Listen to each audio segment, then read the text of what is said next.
You're watching Fugitive Redeye, and welcome to another episode of Redeye Raw. I promise Redeye Raw isn't the only thing I'm going to do. I have a few edited videos actually planned here in the next little bit, but today I'm going to be talking about bringing back old franchises.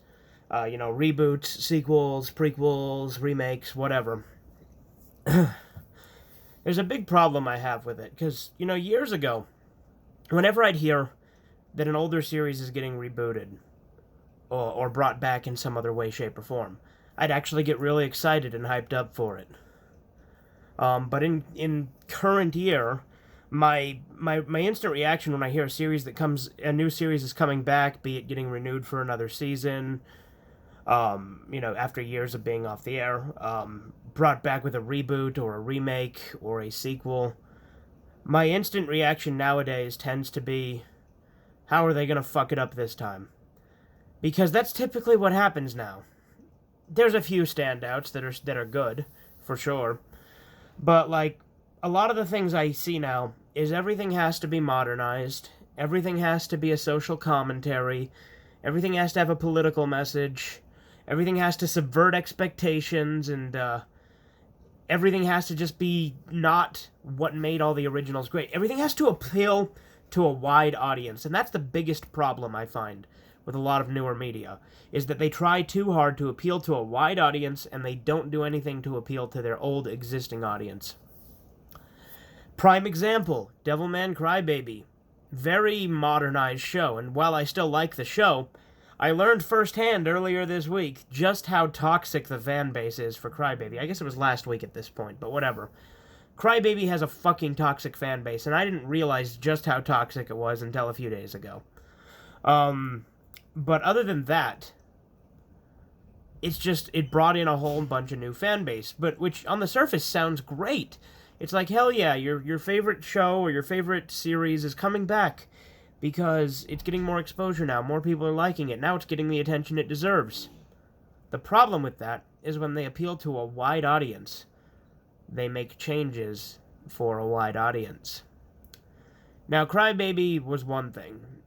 I think that the show itself had its ups and downs, but ultimately I still enjoyed it quite a bit.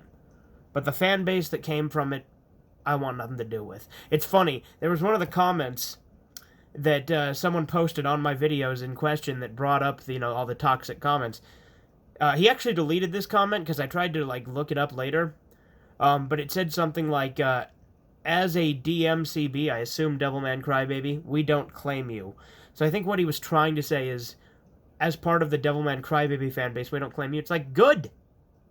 I'm not a Devilman Crybaby fan, I'm a Devilman fan. There's a big fucking difference. But then other examples would be Star Wars, obviously. Disney bought it, and everyone was skeptical at first. I was too, of course. And then what does Disney do? The first thing, as soon as they buy the rights, they delete the expanded universe. They just say, oh, no, none of that happened anymore. It's all legends now. We're going to make up our own expanded universe that's different. Why? You had perfectly good lore.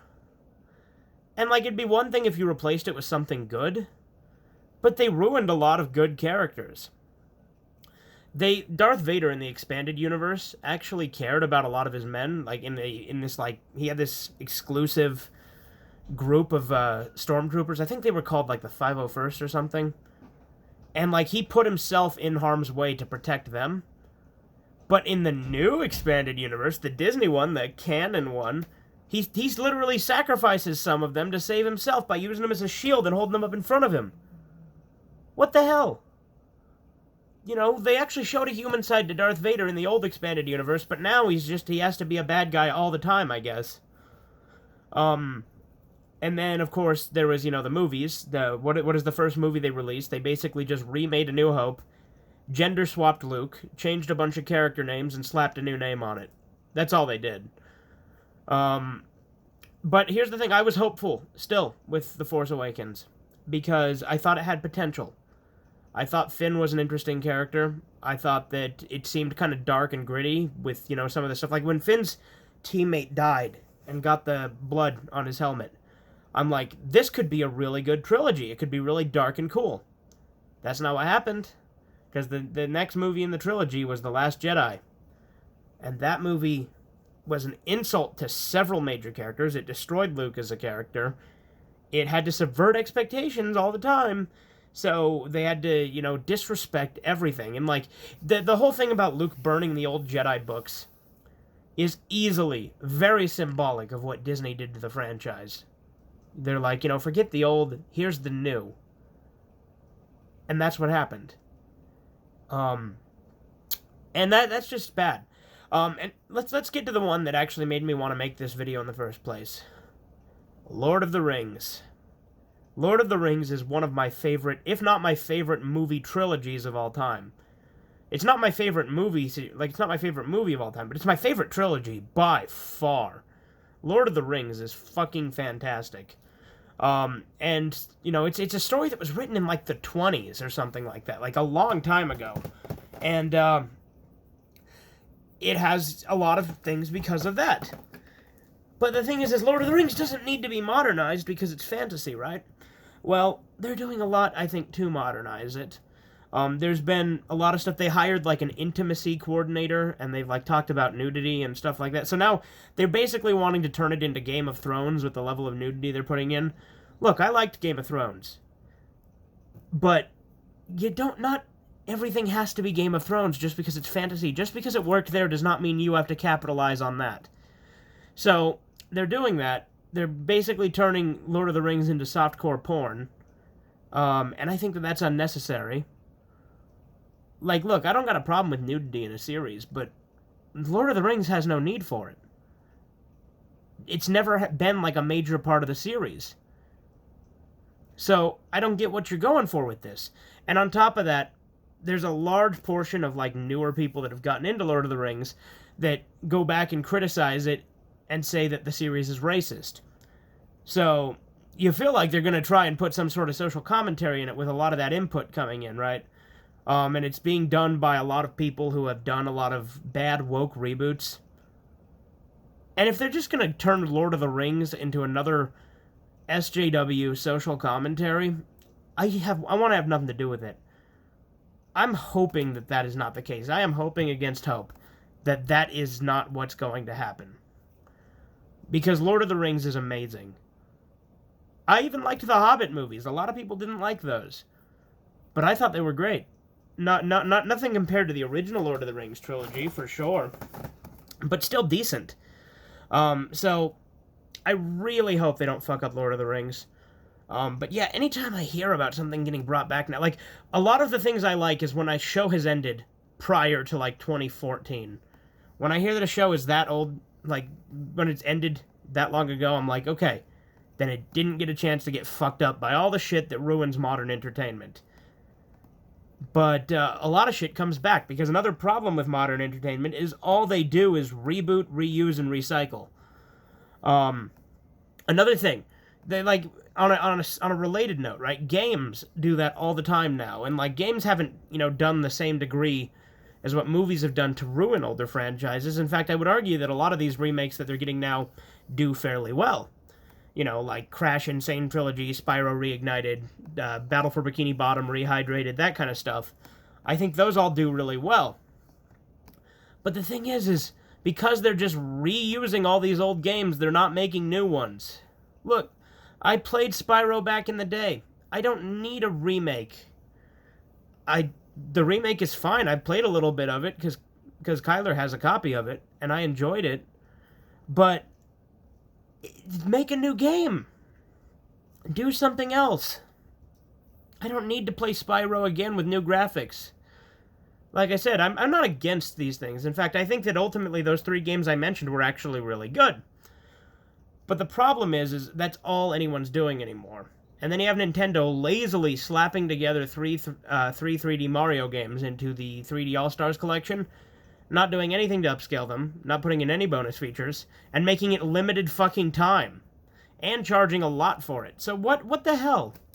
Why can't people just do new stuff? And when you do anniversary collections, can't you put a little bit more care into them? I don't know. There's a lot of shit just happening. And basically, entertainment for me, a lot of the stuff I do with entertainment is I just go back and watch older stuff. I don't watch a lot of new movies as they're coming out anymore. I mean, especially right now, because there's not really any movies coming out that I really care to see. And that's not to say that I haven't enjoyed new movies. You know, I loved Joker. I loved Logan. And here's the thing, I hate superhero movies. That's another thing. But I'll get to that in a different episode, probably. And hate maybe isn't the right word, because I've watched quite a few of them that I like, but there's too many of them. I liked those. I like a lot of new movies, don't get me wrong. And I like some reboots and stuff. Like, here is a great example of a good movie that came out just last year that was a good sequel. Shaft 2019. That movie got shit on a lot by critics. But it was exactly what it needed to be. It was a good follow-up to Shaft. And it did the passing the torch thing right in more ways than one, because it had all three John Shafts in it. It had the original, it had Samuel L. Jackson, and it had the new one that was made for that movie. It was such a good movie. I thought it was like one of the best movies of 2019. That and Joker. Those were the two best movies in my opinion. And in fact, Shaft 2019 is my second favorite Shaft movie. My favorite being Shaft's big score.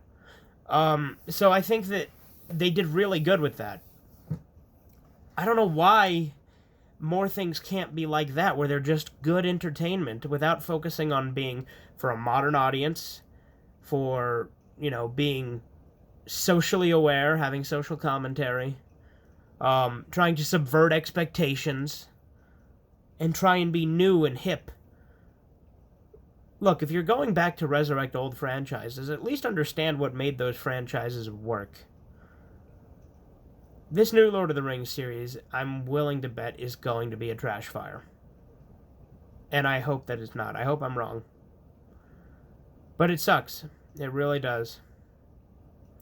Everyone's focused on what movies, not what they are, like not as a movie, but what they say, what the message is, how they would appeal to a modern demographic. How can they make a commentary on social issues? How can they, you know, how can they reimagine things and be new?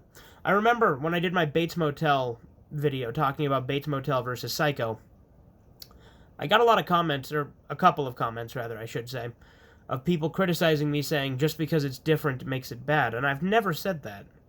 Different can definitely be good. A lot of remakes I like better than the original, like The Nutty Professor. The original Jerry Lewis version was fine. But the Eddie Murphy version is fucking great. I love that movie. There's lots of remakes I like way better than the original. I personally, controversial opinion, like the Rob Zombie Halloween better than the original. That's just how I am. Now, a lot of people don't like that, but that's the thing. I'm a fan of Rob Zombie. I like his work. And that's another thing. He did a good sequel, too. 3 from Hell was a great movie. Why can't more shit do that? Why can't more shit just be good movies? Movies are one of my passions. I collect DVDs. I watch movies, I watch TV, I watch a lot of stuff. And to see shit get shit on and become bad just makes me upset. They're bringing back Beavers and Butthead, right? And I'm really hoping it's good because Mike Judge is at the helm of it. I've had my own criticisms of Mike Judge because of his tendency to not like to release the older stuff and to make director's cut versions where he actually removes stuff rather than adding stuff in. So, we'll see how that goes. He said that he's going to make the characters have aged and, like, reflect modern times and stuff, so I really hope that it's not bad. I hope it just sticks to what Beavis and Butthead does best, because Beavis and Butthead had some social commentary. It was a lot more subtle. But because it was just so dumb the way they analyzed everything, like, you know, hey, that sucks, that's cool, you know, we're gonna score. Like, very simplistic stuff that inherently did have some social commentary, ironically. Because, like, the way I like to put Beavis and Butthead is I found it to be so dumb it's smart. But now, like, when Beavis and Butthead was rebooted in 2011, my thought was, hell yeah, they're bringing it back, and it was great. I love the reboot season. Now that they're doing a second revival, I'm like, I hope it's good. I really, really hope they don't fuck it up. And that shouldn't be my first reaction. But that's what happens so much nowadays.